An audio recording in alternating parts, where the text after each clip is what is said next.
Hello, I'm Bernard Hickey from interest.co.nz and welcome to a special property report. We're here with Alistair Helm. Welcome in, Alistair.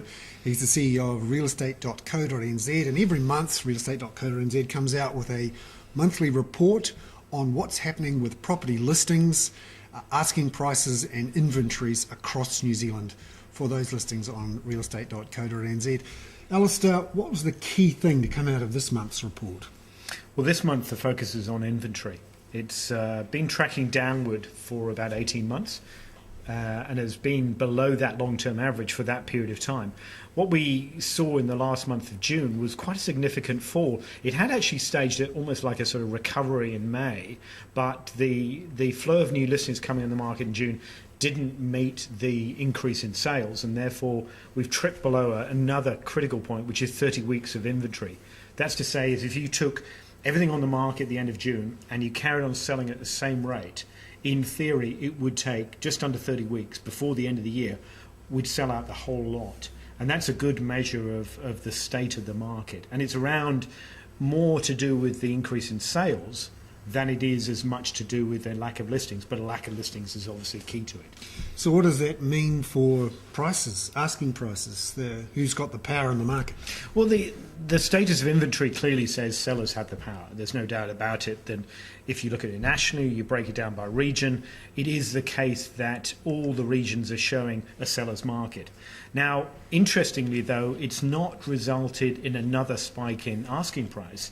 That's eased off a little bit, with the one exception being the Canterbury market, where asking prices pushed up again to a record high. So there's no doubt in that market you've got a micro market which is very constrained by supply.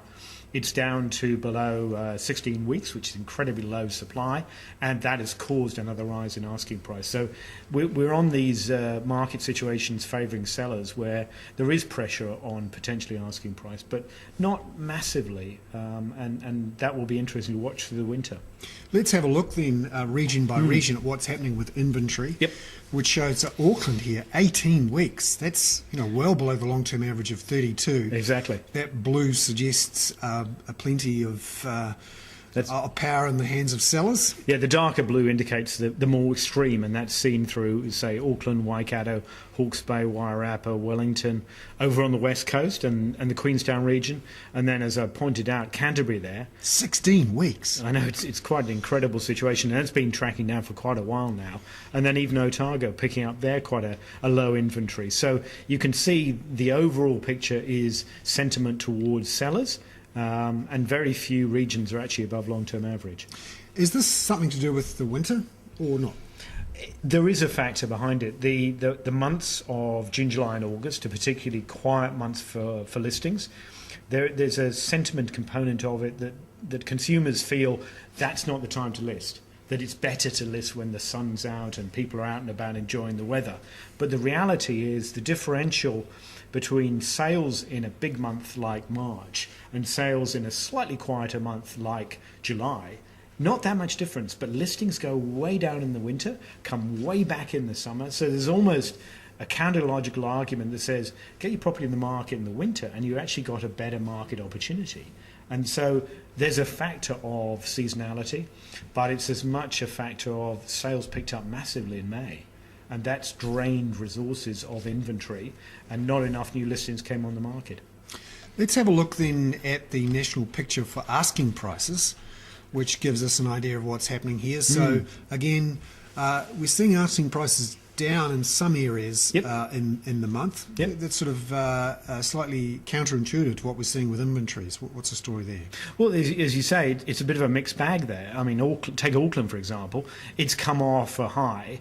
It's at 555,000 there. Now, it's 4% off last month on a seasonally adjusted basis, but you've got to put it in perspective. It's still on a trend upward. It may have taken 1 month adjustment, but in relative terms, it's only off 4% from what was a peak. It's come down in some of the other areas, Northland and Coromandel. Wellington, interestingly, which had been a bit quieter, has had a pretty steady month for asking price. And then, as again point out, Canterbury, 389,618 is a new peak asking price in the Canterbury region. driven by the Christchurch market and the constraints of supply and the steady demand in Christchurch, no doubt about it. Just stepping back and looking at the big picture nationally, because you're handling listings from right across the country. If you had to pick out any particular trends or hot spots, cold spots, what would you say are there? It still is that two-speed market where the major centres, Auckland and Christchurch particularly, as we've commented, are still active markets, still strong demand. When you break down into the subsets, yes, it's going to be different in inner city and outer areas, but those metro areas are strong in activity and demand. Wellington actually has seen a decline in inventory. We'd almost sense that Wellington was easing back to a more balanced market, but again it slipped down. And the regional perspective is still hovering in the seller's environment. It's not as hot and as extreme as we've seen in Auckland and Christchurch, but it is active, and it's the sentiment, the message from the market of the industry is we're short of listings and there's good demand. And as you would know, interest rates are definitely fueling that, because the sense that they're now low and going to stay low is giving people, I think, a greater confidence. Excellent. Alistair Helm there from realestate.co.nz with another special property report. I'm Bernard Hickey for interest.co.nz.